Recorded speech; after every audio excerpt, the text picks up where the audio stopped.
and is now an area disputed between these two nations. The Golan Heights have been annexed to Israel. The Palestinian territories have not. To these three must be added the metropolitan area of Jerusalem, which spreads across the boundary between the State of Israel and the West Bank.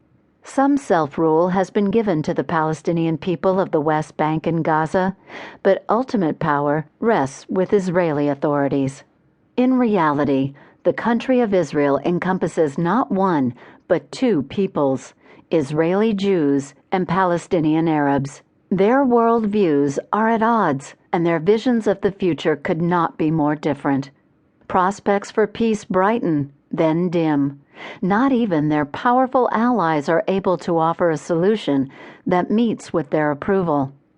Geographers classify Israel, a country of about 8,000 square miles, or 20,720 square kilometers, as being very small when compared with other countries in the world. In fact, 46 of the 50 U.S. states are larger than Israel. If Israel were superimposed onto a map of the United States, it would stretch only halfway from San Diego to San Francisco. It's only 250 miles, or 402 kilometers, from Israel's border with Lebanon in the north to the country's port city of Eilat in the far south. From east to west, it is only 50 miles, or 85 kilometers, at its widest.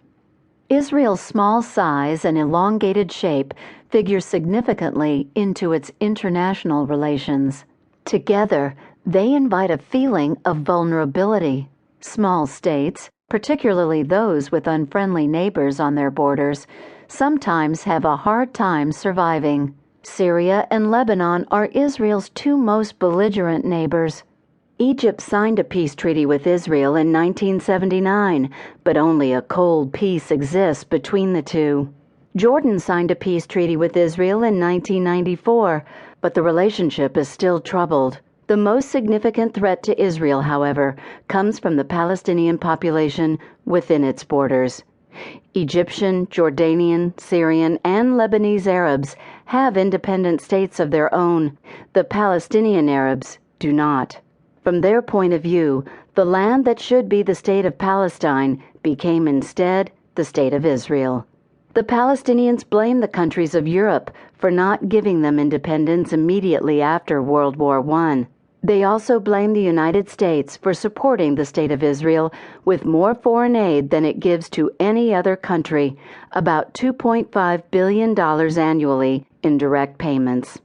Because Israel was created as a homeland for the Jews, most people think of the population as being rather homogeneously Jewish. In reality, the Jewish population of Israel is extremely diverse.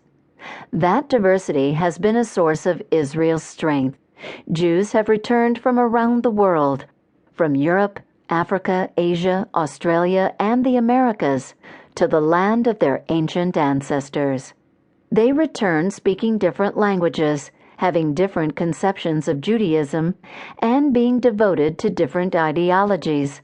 Some Jews spoke Yiddish, akin to German.